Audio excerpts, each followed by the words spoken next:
Bom, para a gente falar sobre tudo isso, representatividade das mulheres no universo digital, a gente convidou 4 mulheres incríveis. A primeira convidada é a Alexandra Loras.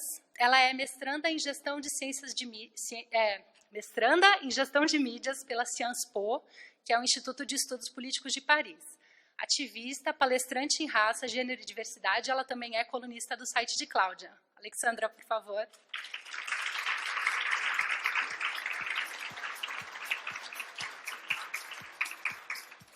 A gente vai receber também a Fernanda Cerávolo. A Fernanda ela é head do YouTube num país de loucos por vídeo, que é o Brasil.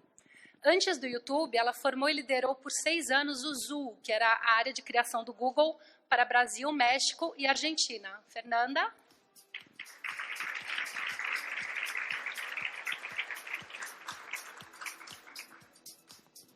Vamos receber também a Fiamma Zarif, que é diretora-geral do Twitter no Brasil. A Fiamma tem mais de 20 anos de experiência em setores como telecom, finanças, petrolífero e tecnologia. Antes de ser diretora-geral do Twitter no Brasil, ela era diretora de agências, então responsável pelo relacionamento com as agências de publicidade. Fiamma?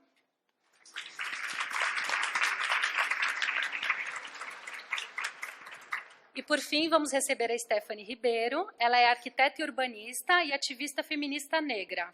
Em 2015, a Stephanie foi homenageada pela Assembleia Legislativa de São Paulo com a medalha Teodosina Ribeiro por seu ativismo em prol das mulheres negras. E, atualmente, está escrevendo um livro pela editora Companhia das Letras.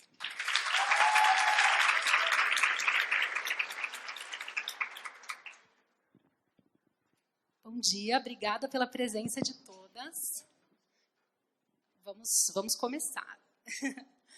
Bom, gente, a internet é uma mídia muito poderosa, para o bem e para o mal, eu diria. Ao mesmo tempo em que é um meio que dá muita voz para pessoas que até então, por meio das mídias tradicionais, não tinha essa possibilidade de falar e expor as suas ideias, ela também é um meio em que, por as pessoas terem essa voz, acaba sendo palco para discurso de ódio, comentários desagradáveis e tudo mais. É um meio em que as pessoas têm liberdade de falar o que querem e entrar em discussões desse tipo. E eu queria saber, eu vou jogar uma pergunta, quero ver quem é que se dispõe a responder. Queria saber se, de um modo geral, vocês acham que a representatividade da mulher na internet, ela está boa, ela está ruim? Vocês veem o copo meio cheio ou meio vazio? Quem quer responder essa primeira? Alexandra, por favor. Bom, eu fiz uma pesquisa e descobri que 58% das vídeos baixadas cada dia na internet são de pornografia. Se olhamos que a violência contra a mulher aumentou de 56% para mulheres negras nesses 10 últimos anos, precisamos enxergar o quanto a vulgarização e o fato de ter acesso a essa consumação de pornografia traz uma consequências dentro da nossa sociedade. E, claro, tem leis que proíbem a pedofilia, só que a maior narrativa da pornografia é a pedofilia. Claro, são maiores de idade, mas tem toda essa narrativa da mulher mais jovens. Então, estamos educando de maneira subliminal e muito sutil nossos parceiros, amantes, esposos, etc., homens como mulher, a entrar nesse acto sagrado, que é fazer amor, através de uma narrativa onde a mulher é muito violentada, é muito machucada, é muito inferiorizada. Então, não podemos dividir e achar que isso não traz uma consequência dentro da nossa sociedade. É como também dentro dos desenhos animados. A mulher tem sempre um papel dentro de casa, ou essa princesinha que tem que esperar um homem cuidar dela. Ela não tem uma forma de poder se tornar uma protagonista e não está representada em cargos de liderança. Porque hoje, ainda por o fato que as maiores das mães têm carros, porque não damos carros para meninas. Então, é ver o quanto nossa sociedade é formatada. Através das redes sociais, eu vejo que, de uma certa forma, eu gosto de ver o discurso de ódio. Por quê? Eu tenho, por exemplo, 2 pessoas na minha página que religiosamente, cada dia, comentam cada um de meus posts, criticando de maneira muito violenta. Mas deixo eles lá, não barrei eles, e acho importante não apagar, porque precisamos enxergar que não somos de mimimi, que não somos de vitimização, e que realmente o racismo existe, o machismo existe, e precisamos deixar ele se verbalizar, porque senão depois ficamos chocados quando um Trump está eleitado. Só que o Trump é só uma consequência de uma mentalidade mundial que é xenofóbica, islamofóbica, machista e racista. Então, precisamos enxergar o quanto hoje temos a grandeza, liberdade de enxergar o veneno para poder curar ele. Eu tenho uma pergunta para a Fiamma e para a Fernanda, que elas estão do outro lado, né? A gente está vendo aqui a parte da frente, talvez, da internet, e a Fiamma e a Fernanda trabalham na parte de trás, elas comandam o Twitter e o YouTube. E eu queria saber um pouco como é essa questão da representatividade no meio da tecnologia e nas empresas em que vocês trabalham. O quanto vocês percebem que a diversidade se reflete no que a gente, que é o usuário comum, encontra do outro lado da tela. Bom dia primeiro a todos. Queria agradecer pelo convite da Cláudia e da Editora Abril para estar aqui nesse debate tão significativo. A gente costuma dizer que a diversidade no Twitter ela não é uma opção, né? Assim como o Twitter é uma plataforma aberta, é uma plataforma pública, conversacional, você não precisa, né, você segue quem você quiser, você não precisa pedir autorização. Então, a gente tem efetivamente um público muito diverso, né? Apesar de ser, né, uma plataforma com base nos Estados Unidos, 80% dos nossos usuários são fora dos Estados Unidos, a gente tem pessoas falando em vários idiomas, de vários credos, de várias raças. Então, a diversidade vive na nossa plataforma, né? As pessoas elas se conectam livremente para expressar suas opiniões, né, suas visões, seus diferentes pontos de vista, e a gente é imperativo que essa diversidade viva também na nossa força de trabalho, né? Então, hoje eu costumo dizer que o Twitter ele abraça de forma muito genuína a questão da diversidade. A gente tem, eu não posso abrir dados locais, infelizmente, mas a gente tem 30% da nossa liderança hoje é composta de mulheres. Eu posso só dizer que no Brasil esse percentual é maior. A gente tem 3 mulheres hoje no conselho, onde a gente tem 10 pessoas, então a gente tem uma representatividade aí também de 30% nos conselhos. A gente tem várias iniciativas de incentivar mulheres em carreiras técnicas, e a gente vai até a questão, além do gênero, né? Eu acho que a gente, quando fala de gênero, vem sempre a questão da mulher à tona, mas a gente também tem, a gente lançou agora o Twitter Open, que é o nosso grupo, né, ativista de LGBT, né, o grupo de afinidade LGBT. A gente lançou, falar aqui de licença, a gente lançou a licença parental de 140 dias, que vale para homens, mulheres e casais do mesmo sexo que adotam filhos. Então, a gente tem uma série de ações que abraçam de forma muito genuína a diversidade, para que ela efetivamente reflita a diversidade que a gente tem hoje na plataforma. E eu acho que também tem um ponto interessante, a gente tem 2 áreas dentro do Twitter, que são áreas criativas. A gente vê hoje que também na criação, né, nas agências de publicidade, as mulheres são pouco representadas ainda, né? A gente tem 50% das agências, né? As mulheres são 50% das agências, e são números que eu tenho do último relatório que eu vi, não sei se mudaram, mas se mudaram um pouco, mas são 50% das agências, são 10% na criação e são 3% na cadeira de diretoras de criação. Isso traz uma visão muito masculina, né, do mundo. Então, quando a gente fala de representatividade no meio digital, do que a gente vê no meio digital, na verdade, eu acho que ela só reflete, né, ela é refletida na propaganda, seja online, offline. E a gente tem no Twitter essas 2 áreas, elas são majoritariamente compostas de mulheres, a gente tem 2 heads, E é claro que sempre que elas, a gente não pode, né, censurar, nós somos veículos, não dá para censurar as peças que chegam às vezes das marcas, mas sempre que essas áreas elas são acionadas, a gente tem a certeza que elas vão levar essa visão feminina, vão trazer formas de contar histórias sobre mulheres que são, né, formas mais inteligentes e que refletem o mundo do jeito que ele é hoje. Fernanda? Obrigada, Fiamma. Bom, primeiro, eu queria agradecer e eu queria propor uma intervenção bem rápida para vocês aqui, já que está todo mundo sentadinho, depois vocês vão entender por quê. Eu quero que vocês se levantem, se vocês puderem, não é icebreaker, tá? Prometo. Queria que vocês se levantassem e fizessem o que a gente chama de power pose, que é o seguinte, sabe como o Mick Jagger, quando ele entra no palco e ele começa a cantar, eu queria que vocês fizessem isso, que vocês se levantassem, botassem a mão na cintura e fizessem uma pose ou de Mulher Maravilha ou de Mick Jagger. Depois eu explico por quê. Vai lá, que é bom, é bom. Eu adoro, gente. Vamos todas. Eu garanto que é legal. Olha que bonito. Stretch. Eu vou fazer. Ó. Isso. Tcharam. Mulher Maravilha. Uhul. Isso aí, obrigada. Deixa eu explicar por que isso. Acho que tem...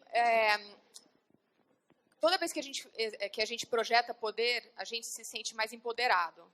Então, isso é um exercício incrível para qualquer situação. Você vai entrar numa reunião, você vai fazer uma apresentação em público. Projetar poder te faz sentir mais poderosa. E outra coisa que eu queria pedir para vocês também é, de agora em diante, eu não queria ver ninguém mais entrando numa sala se sentindo acuada, assim. Toda vez que a gente entra numa sala, geralmente a gente, principalmente em alguns ambientes, né, a gente falou aqui muito em ambiente corporativo, ambiente de notícia, a gente é minoria. Então, quando você entra, já não se sinta diminuída pelos olhares que vão cair sobre você. Já se projete, porque tem vários estudos que mostram que a primeira sensação, a primeira percepção que a pessoa tem acontece nos 7 segundos. Então, se você já senta, vai ser mais difícil ainda de você não ser interrompida quando um homem tenta te interromper. Eu espero que vocês tenham gostado do exercício.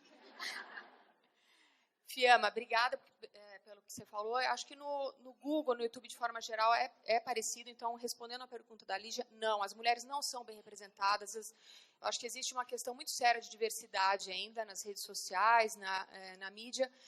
Mas eu acho que é nossa obrigação mudar isso, né? Já que a gente está falando aqui de um debate sobre as mulheres na mídia, a publicidade, eles são grandes responsáveis pela forma como a gente é projetado. Então, eu trabalhei muito em ambientes masculinos sempre. Eu fui editora de economia antes de virar diretora de criação, tive minha empresa. São ambientes super masculinos. Eu enfrentei, mesmo sem perceber, machismo, né? Eu tive uma empresa durante 8 anos antes de ir para o Google e trabalhava muito. Eu não tive licença maternidade. Minha filha, eu tive uma licença de 2 meses, mudei minha agência para perto de casa para poder amamentá-la, saía correndo. E eu estava um pouco cansada dessa situação, fui procurar trabalho em agências de publicidade e numa das conversas, que é muito ilustrativa do que acontece, né, em criação, eu apresentei meu portfólio para o presidente da agência, uma das principais agências de ProVV de criação. Eles ficaram encantados com o portfólio, adoraram.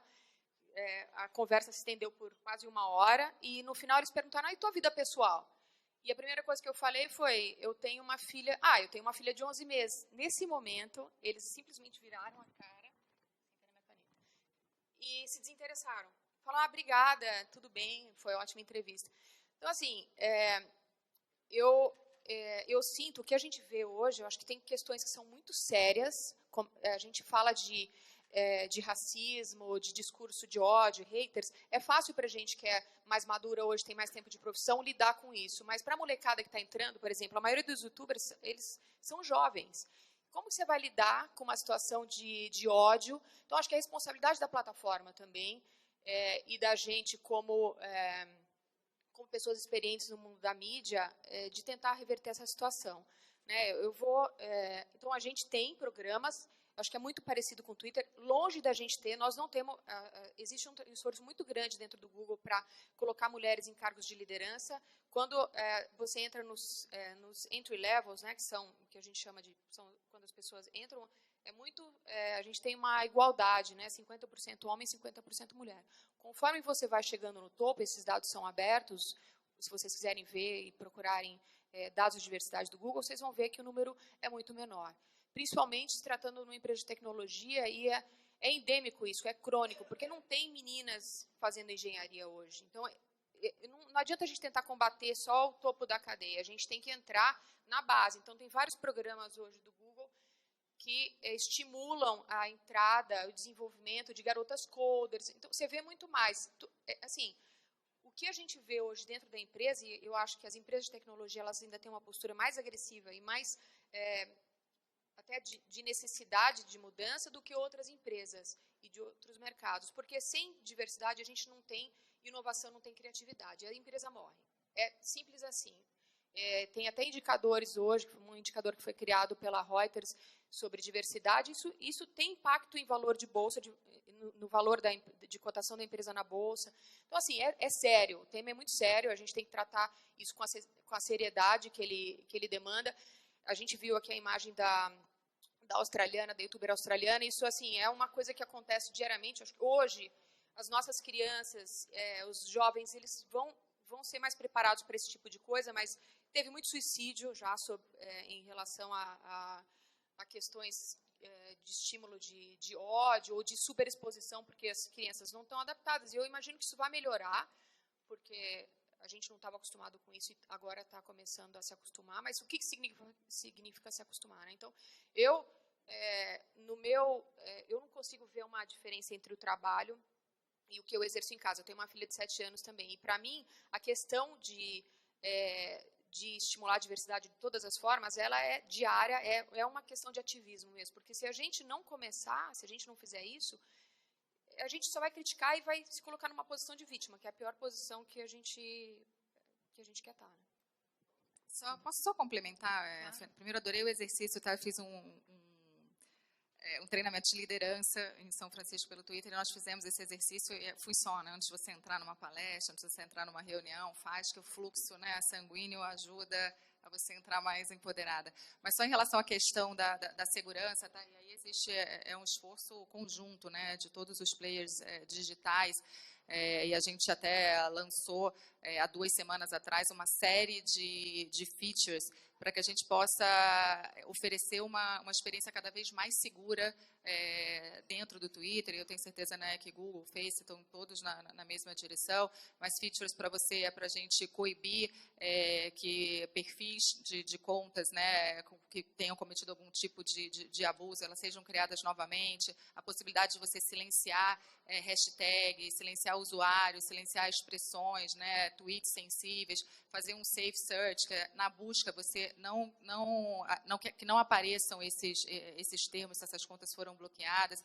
Então, assim, é um esforço contínuo, né? E cada feature que a gente lança, a gente aprende, eles também aprendem, né, a burlar as features. Então, mas é um esforço contínuo da gente fazer com que a experiência nas plataformas digitais elas sejam cada vez mais seguras, e a gente também dá esse controle para o usuário, né? Ele poder denunciar e a gente também poder identificar. Então, isso é super importante ressaltar esse ponto, essas iniciativas. Stephanie, você é bem jovem e você já conquistou bastante coisa usando a internet, né, por meio da internet. Mas você não é blogueira, e você não é instagrammer, e você não é youtuber, você não é nada disso. Então, eu queria que você contasse um pouco assim, como você fez a sua voz ser ouvida e conquistou o espaço e todas as coisas que você conquistou usando a internet.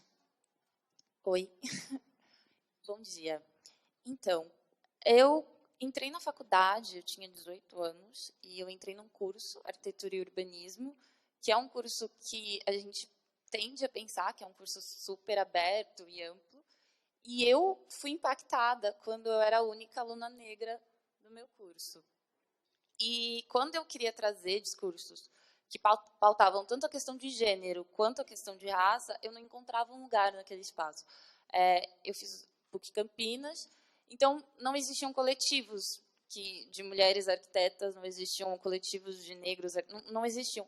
E eu cobrava de professores essa coisa da representatividade, porque 18 anos eu tinha acabado de entrar, eu estava, nossa, eu queria ver arquitetura feita por mulheres negras, como eu era. E eu não conseguia. Então, eu comecei a escrever sobre isso. E, na época, eu não pensei, vou montar um blog. Eu comecei a escrever nas minhas redes sociais.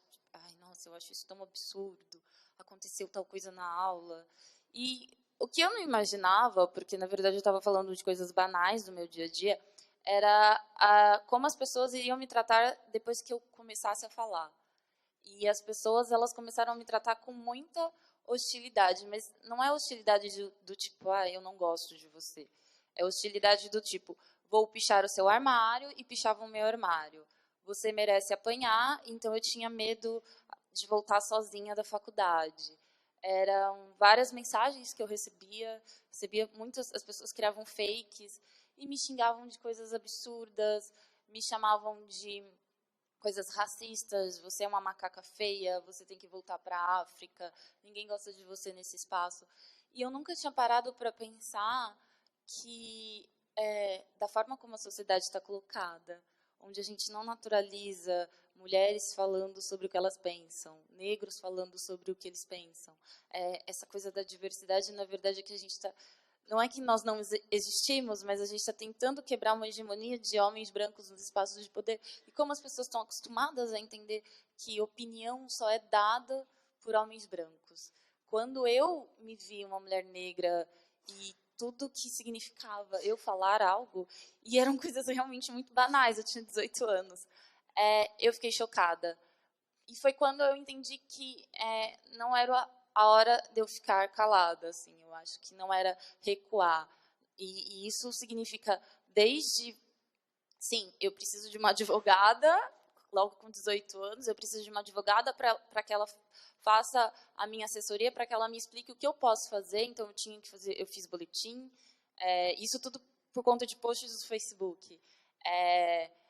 E de um outro lado, eu entendi que eu tinha que expor essas situações para que, mediaticamente, eu me sentisse protegida. Ou seja, eu não poderia ser uma desconhecida, eu precisava expor o que estava acontecendo, porque, caso se acontecesse alguma coisa, eu ia ter esse respaldo. E foi quando eu escrevi, expondo toda essa situação, falando de como as coisas eram realmente absurdas, que eu comecei a perceber que eu podia fazer a disputa de narrativa não só na arquitetura, mas também nos espaços de mídia. E usando esses espaços, Face, blogs, e escrevendo para outros espaços. E aí foi isso, assim, hoje eu estou com 23, então dos 18 para os 23 anos, eu sempre estava dos dois lados, fazendo arquitetura e escrevendo um super texto, fazendo uma maquete, um projeto e fazendo protesto na frente de um espaço, pautando a questão do blackface. Foi por conta disso que eu recebi a medalha da Assembleia Legislativa. Então, começaram a acontecer coisas que eu não imaginava. Até ano passado, que eu escrevi um texto, escrevi num blog, assim, um texto que eu tinha... É muito isso, né? Eu faço uma postagem e eu penso, acho que eu vou escrever um texto sobre isso. E aí você pesquisa, você escreve, eu escrevi um texto e, de repente, eu recebi uma ligação que era, a Dilma quer te conhecer. E aí eu fiquei chocada, porque... Né, na época ela era a presidenta. Falei, gente, a força que as mídias alternativas têm é muito grande, assim. A gente tem que começar a considerar esses espaços, mas também a gente tem que entender que não é só nesses espaços que as mulheres têm que estar atuando. Então, quando você pergunta, eu vejo muitas mulheres, fez a primeira pergunta, eu pensei, sim, eu vejo muitas mulheres, muitos negros na mídia, criando as suas próprias mídias, fazendo seus próprios blogs, revistas, enfim. Mas eu também entendo que essas pessoas, elas têm que estar nos espaços que já existem, tem que ter uma representatividade realmente ampla. Não adianta também a gente só criar os nossos espaços, porque os outros espaços eles são fechados para nós. Fechados porque, sim, é claro, existem barreiras que, para serem transpostas, elas precisa que as pessoas criem possibilidades. E, para se criar possibilidades, as pessoas precisam escutar o que essas chamadas minorias estão falando. E eu entendo que isso é muito difícil, porque o meu processo foi exatamente esse. Eu comecei falando e eu comecei enfrentando coisas que eu não imaginava. Então, hoje, sim, eu tenho vários haters, mas eu já estou eu estou já acostumando, assim, infelizmente é isso. Eu sempre imponho também limites, eu acho que a pessoa falar algo e tal, acho que tudo bem. Começou a me assustar quando essas pessoas começaram a ir atrás da minha mãe, do meu namorado, porque a gente não entende que esse discurso do hater, da pessoa que cria um fake, é um discurso muito violento, porque ela não tem nem coragem de expor o próprio rosto. E aí eu comecei a me assustar, mas hoje na internet o que mais me deixa chateada é quando eu vejo que esses ativistas, assim, muitos amigos meus, são muito silenciados de uma outra forma, que é eles são extremamente denunciados. Às vezes uma mulher, eu lembro que uma coisa que eu achei absurda, uma moça fez um relato contando como ela se sentia em relação à maternidade. As pessoas entenderam que a vivência dela era uma agressão e as pessoas começaram a denunciar ela. Em nenhum momento ela disse, eu bato no meu filho. Não, ela só disse que a maternidade é romantizada numa sociedade que não favorece mulheres a viver a maternidade de uma forma realmente plena e feliz. Isso foi entendido como agressivo para as pessoas, e ela foi vista como um agressor. E ela foi tratada como tal. E ela foi extremamente denunciada, e ela ficou com a conta bloqueada por um tempo. Então, isso acontece muito. Assim, acontece muito entre as pessoas que eu conheço, que é você se posiciona e as pessoas tentam te silenciar. Mas, enfim, a minha mensagem é que sempre a gente não pode se calar e talvez aconteça coisas que você nem imaginava. Enfim, obrigada. Alexandra, a Fernanda fez esse exercício e falou sobre a importância de, quando você entra numa sala de reunião ou numa palestra, entrar de cabeça erguida.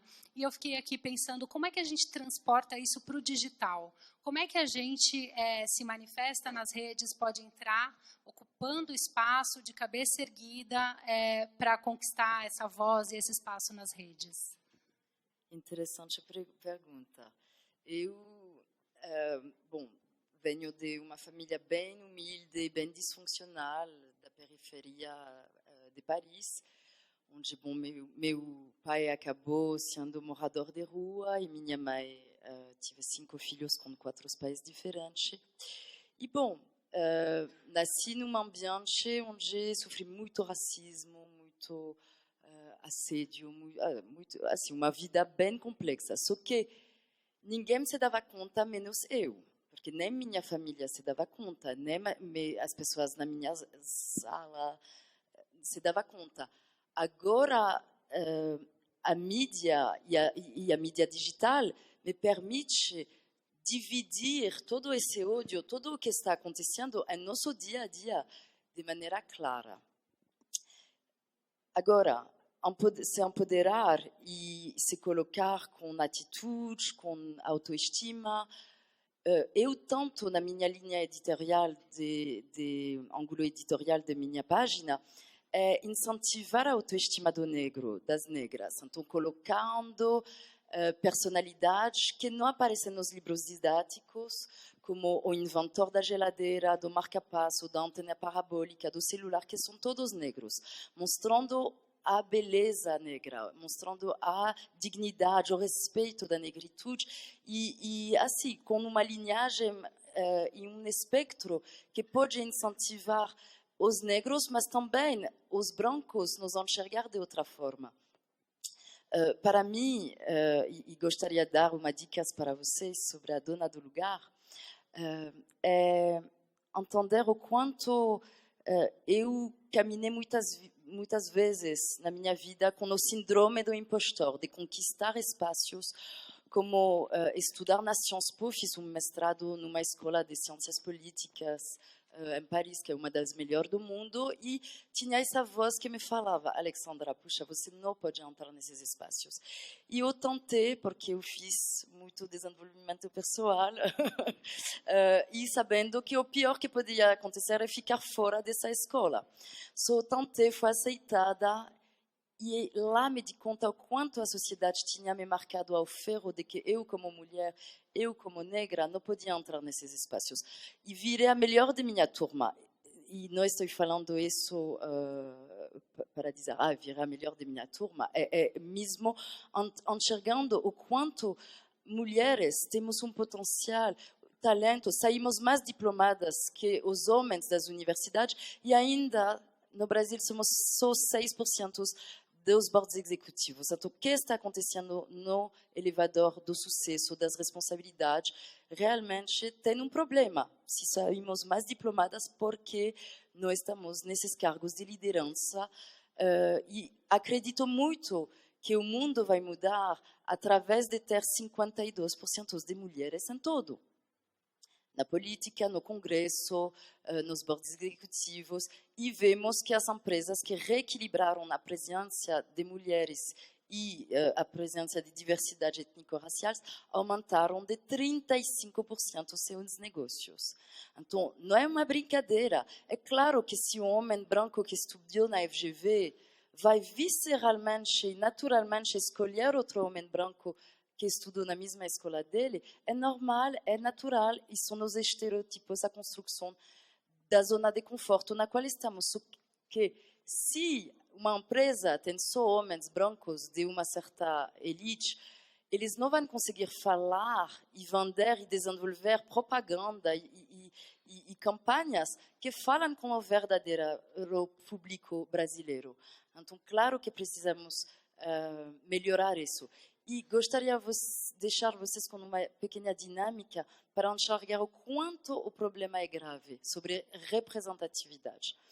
Porque ainda hoje, em 2017, 85% das crianças negras escolhem a boneca branca como a linda, e a boazinha e a negra como a feia e a má. Agora, imagina um mundo onde tudo o que fosse feito pelos negros fosse considerado incrível, magnifique, genial, assim, sutil, intelectual, etc. E todas as suas referências históricas fossem só com negros. Então, os historiadores, os revolucionários, os filósofos, assim, todas as grandes figuras fossem negras. Até o Ser Supremo, Deus, Jesus Cristo, todos fossem negros. E quando se abre a internet, negros. Quando se abre a televisão, nos desenhos animados, todos são negros. Tem um amiguinho, de vez em quando, branco.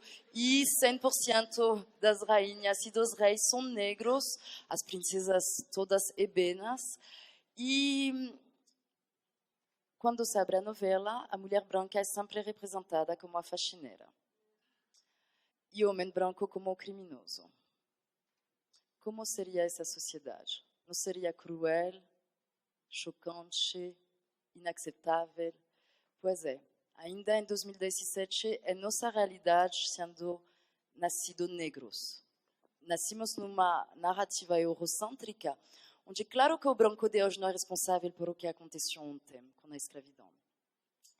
Só que sobrevive uma herança muito pesada. Estamos no país que tem a maior população negra do mundo, depois da Nigéria.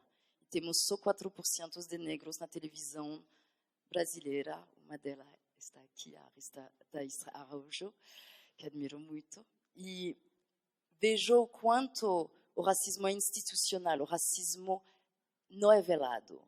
Entrar numa loja Happy e ver 2 bonecas negras no meio de milhares de brinquedos eurocêntricos brancos, no país que tem a maior população negra do mundo, depois da Nigéria, é racismo frontal, violento, não só porque as crianças negras não se veem representadas, é que também as crianças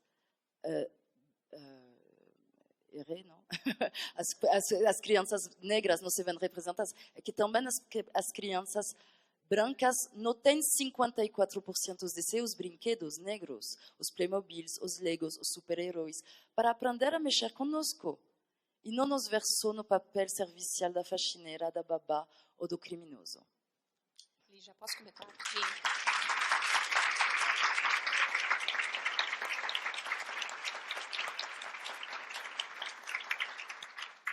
Obrigada, Alessandra. Você teve no Google, e eu lembro bem da tua colocação das bonecas, e faz muito sentido. Eu tive boneca negra quando eu era mais jovem. Hoje eu não reparei quanto aquilo foi importante na minha criação. Eu quero comentar rapidamente sobre uma coisa que você comentou, de síndrome do impostor, tá? E outra coisa que eu acho que é bacana, só que eu lembrei aqui, mas de histórico, que eu acho que eu fui uma pessoa muito privilegiada na minha carreira recente, porque eu tenho hoje um chefe que é homem, uma VP que é mulher, e eu tive um chefe antes que era negro e gay. Então, assim, eu acho que posso me considerar uma pessoa privilegiada dentro de um mundo que ainda discrimina tanto. Sobre a questão da síndrome de impostor. Isso é uma questão tão arraigada na gente que quando uma mulher, as pesquisas mostram que as mulheres, para pedir um aumento, ou negociar um aumento, ou para pedir uma promoção, elas têm que estar 100% preparadas, elas têm que ser as melhores, ter estudado até o olho ali, a bibliografia toda do material da escola. E os homens não. Eles, geralmente, eles estão 60% preparados para os cargos para os quais eles se colocam. Então, eu acho que essa questão foi discutida antes também, no primeiro painel, do quão a gente precisa se libertar um pouquinho dessa angústia de eu preciso estar preparado a fazer 15 mil MBAs, preciso... e se jogar mais. Né?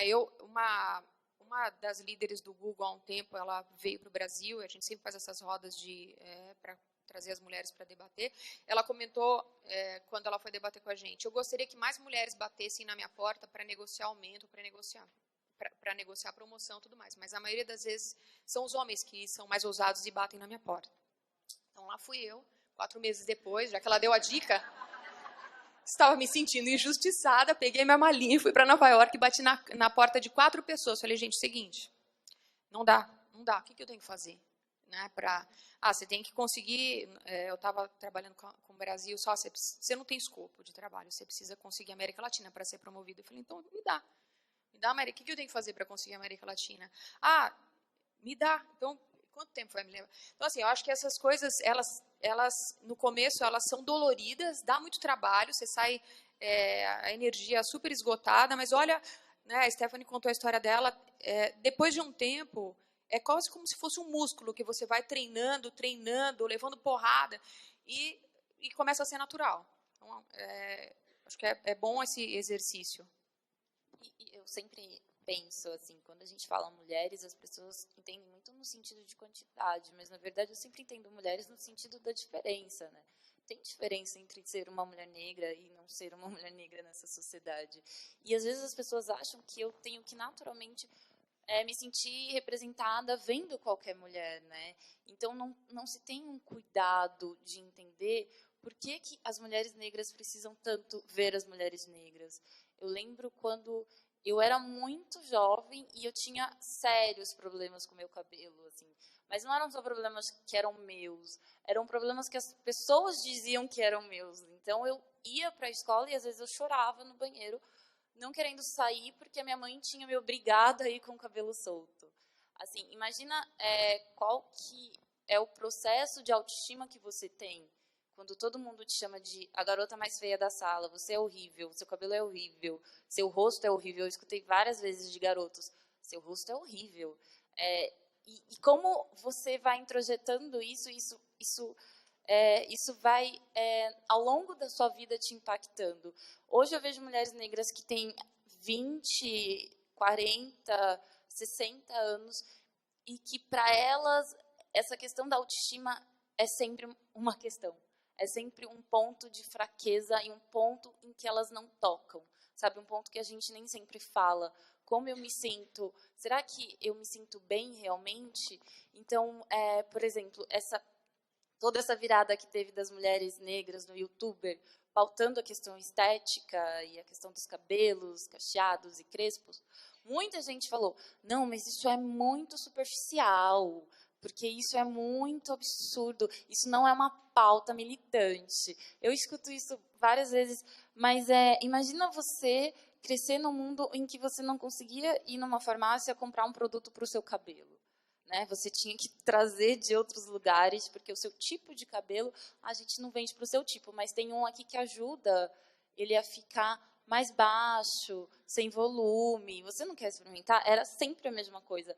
Então, imagina toda essa revolução que essas meninas fizeram, que é uma revolução que parece muito simples, que é começar a falar do cabelo delas, a começar a falar dos produtos que elas gostavam, que aí, de repente, hoje eu vou numa farmácia e eu consigo encontrar alguns produtos e já com preço muito mais acessível, e aí a minha preocupação não é comigo mais, né? Eu já imaginar, já sou uma adulta, mas é imaginar como deve ser para uma criança negra agora poder aprender a cuidar do próprio cabelo. Então, quando a gente está falando de representatividade, pautando essas diferenças, é porque, na verdade, tem uma desigualdade tremenda em coisas que a gente acha que não importa, mas importa muito, e coisas que vão se manifestando na vida dessas pessoas negras ao longo da vida delas e que vão fazendo com que elas não acreditem nelas mesmas. E isso é muito cruel, assim, é muito cruel como às vezes eu escrevo um texto e eu recebo uma mensagem que, na verdade, eu fico triste, que é, eu sempre quis falar sobre isso, mas eu não tive coragem. Então, muitas das meninas que me seguem, que são negras, na verdade, elas não me seguem porque elas não poderiam estar falando o que eu falo, mas porque elas talvez ainda não tenham a coragem de falar, de se expor, de colocar a voz delas.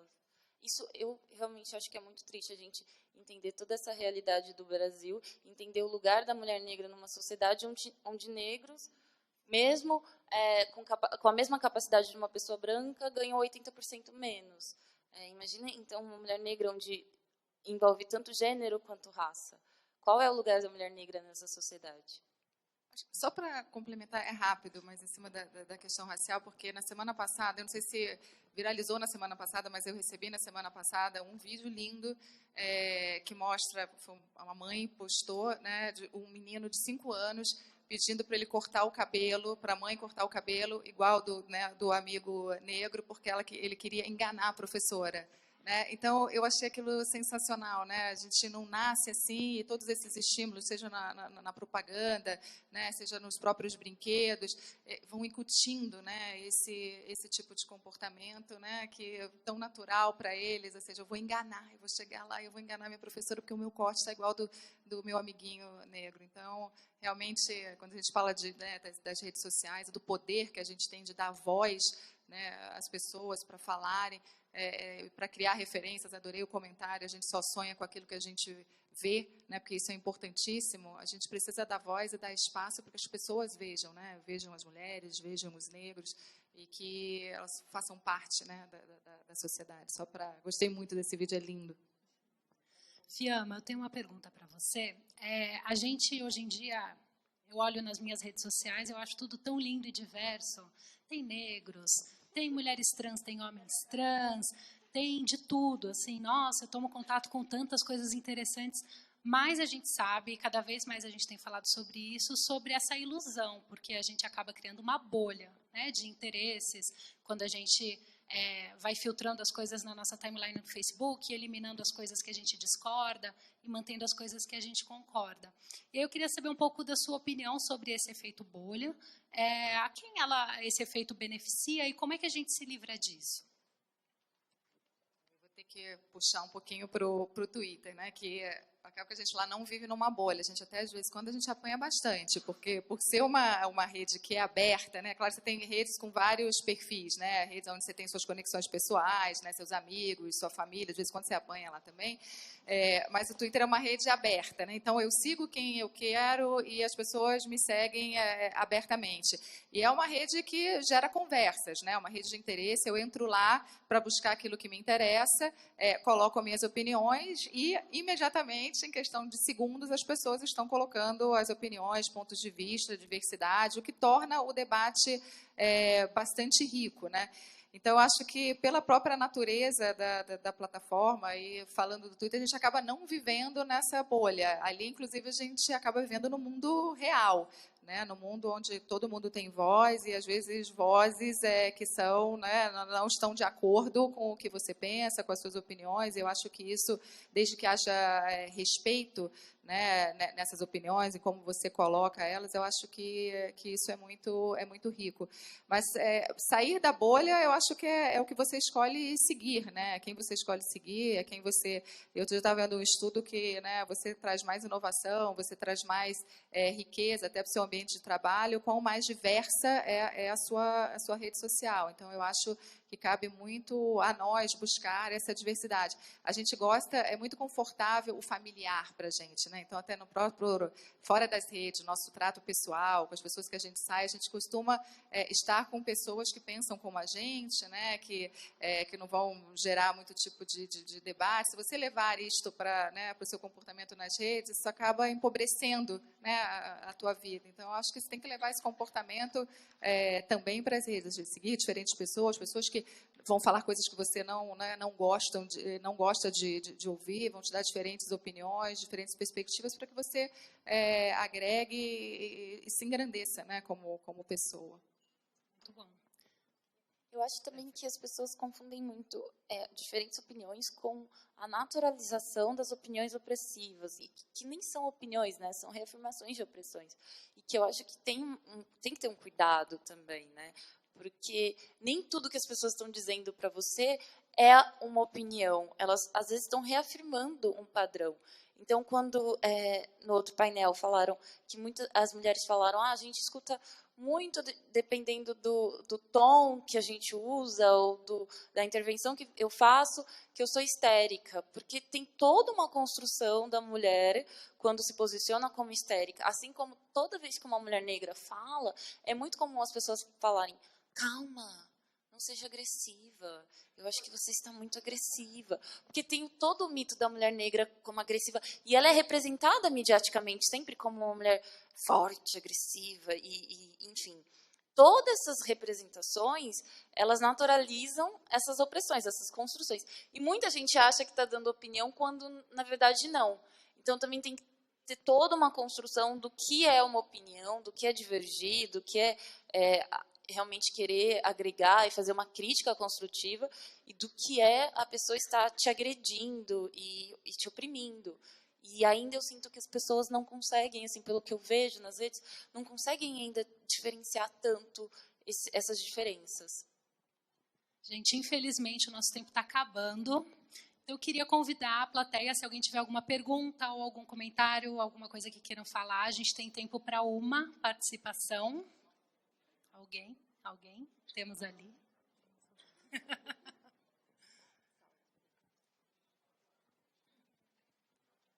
O microfone está chegando aí.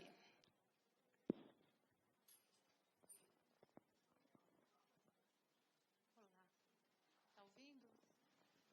Está desligado, tá? Ligado? Meu nome é Cristina e eu queria fazer uma pergunta para quem quiser aí responder.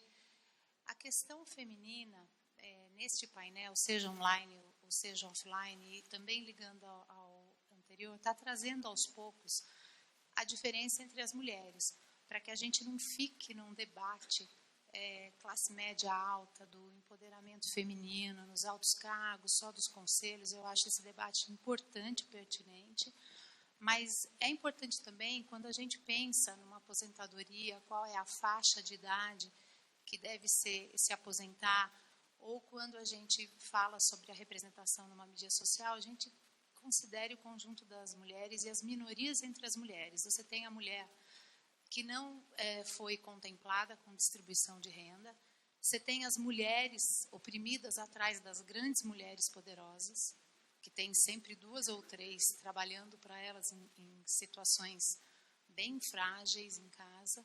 Então, eu acho importante, nesse debate, a gente trouxe a mulher negra, mas eu acho importante a gente também pensar para o conjunto da sociedade, para aquela mulher que não tem recurso, não tem água, não tem esgoto, como é que é esse nosso discurso? Porque a responsabilidade é da gente cavar espaço para a gente que conseguiu espaços dentro da liderança, mas é responsabilidade também a gente pensar que a gente tem que trazer o conjunto das mulheres para, pelo menos, condições de vida dentro da sociedade. Então, é essa a minha colocação e, ao mesmo tempo, a pergunta, como é que vocês enxergam isso, o empoderamento feminino, nesse sentido. Bom, Então, eu sou a primeira pessoa da minha família a ter ensino superior e durante 5 anos eu passei por um processo gigantesco, né, de descobrir mesmo o mundo e descobrir as minhas possibilidades. E, assim, com 23 anos eu estou escrevendo um livro, sabe? Tipo, eu fico imaginando quantas mulheres negras, se elas não tivessem a mesma chance, o que elas não iam poder estar fazendo, onde elas não poderiam estar. Assim, é muito difícil porque as pessoas não entendem que os recortes, na verdade, eles não são vitimizações ou discurso de se colocar como vítima. Quando você é vítima, não tem outro discurso. Assim, a gente tem dados da questão do trabalho no Brasil, da Organização Internacional do Trabalho, sobre o trabalho doméstico. A maioria das pessoas que trabalham com trabalho doméstico no Brasil são mulheres. Nesses dados, o que mais chama a atenção é que, entre os menores de idade, 93% das meninas negras que trabalham como empregada doméstica são negras. Qual que é a chance dessas meninas? Assim? E não é uma... Quando eu falo qual é a chance, não é que elas não querem, é que elas não podem.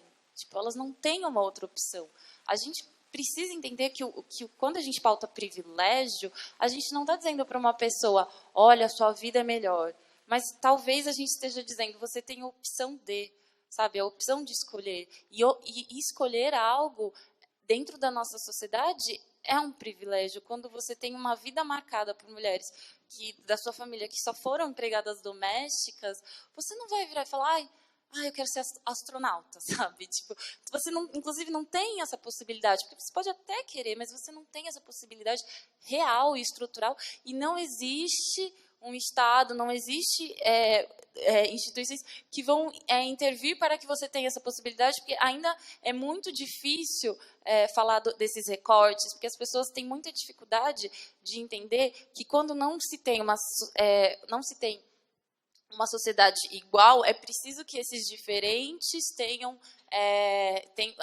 se exista para essas pessoas diferentes medidas diferentes, para que eles consigam, em algum momento histórico, se transformar, estar no mesmo patamar. Nós ainda não estamos, nós mulheres negras. As pessoas às vezes usam nossos exemplos assim, mas se você conseguiu, Stephanie, as outras também conseguem.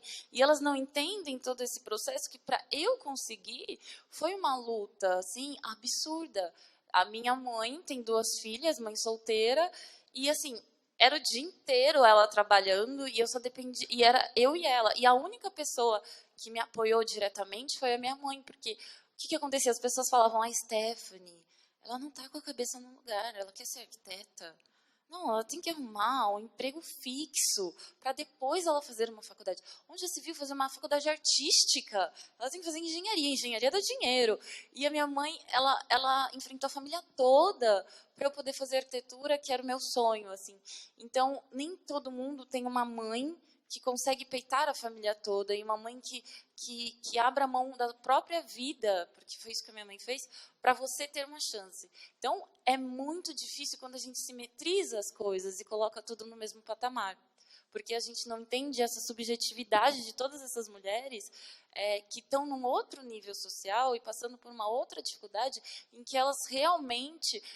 Elas não podem dizer que talvez elas não se importem elas não têm a questão, por exemplo, da aposentadoria. Para elas tem um peso totalmente diferente. Eu vejo para mim, que agora eu sou arquiteta, talvez não seja uma questão. Mas imagina para uma mulher que é empregada doméstica. Imagina todo o trabalho, o tipo de trabalho que ela faz. Enfim, eu acho que a gente tem que pensar sempre com recortes, para não estar simetrizando e acabando negligenciando uma parte enorme da população. Alexandra, quer comentar? Por isso que é importante ter cotas e não gotinhas de diversidade. Cotas é ter 54% de vagas abertas na USP para negros. Essas são cotas. Não 2%, isso nessa carreira, mas em politécnica não, em medicina não.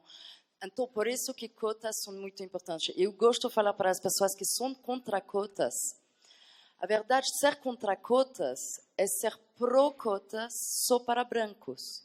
é ser 100% para todas as cotas para brancos. Temos que enxergar que se deixamos a sociedade se reequilibrar de maneira orgânica, vai demorar 200 anos. E com cotas vai demorar entre 20 e 30 anos. Cotas é uma coisa temporal. Só que precisamos mesmo fazer isso. E eu tive que pagar meu mestrado, que me custou 80 mil reais, tive que empurrar o banco para poder sacar esse crédito. Só que no Brasil, a maior corrupção, não, para mim, não é da Petrobras ou da Odebrecht. A maior corrupção é aquela que é legalizada, aquela que faz que pobre, se ele quer pegar dinheiro no banco para estudar ou para empreender, ele tem que pagar entre 400% e 700% de interesse por ano. É impossível. É uma escravidão moderna que faz que o pobre não pode ascender. Ele não pode sair dessa condição. Precisamos mudar isso. E enxergar que na França, na Europa ou nos Estados Unidos, para pobre, pegar crédito é 3%. Entre 3% e 6%. Então, é um absurdo aqui ter essas leis que autorizam os bancos a colocar interesse tão alto que é impossível se tornar a melhor versão de si mesmo. Então... Muito obrigada. Muito obrigada, Alexandra, a Fiamma, a Fernanda, a Stephanie, pela participação. O próximo painel é sobre o papel das mulheres no entretenimento e quem vai mediar é a diretora de redação de Cláudia, a Tatiana Esquibola. Obrigada a todos.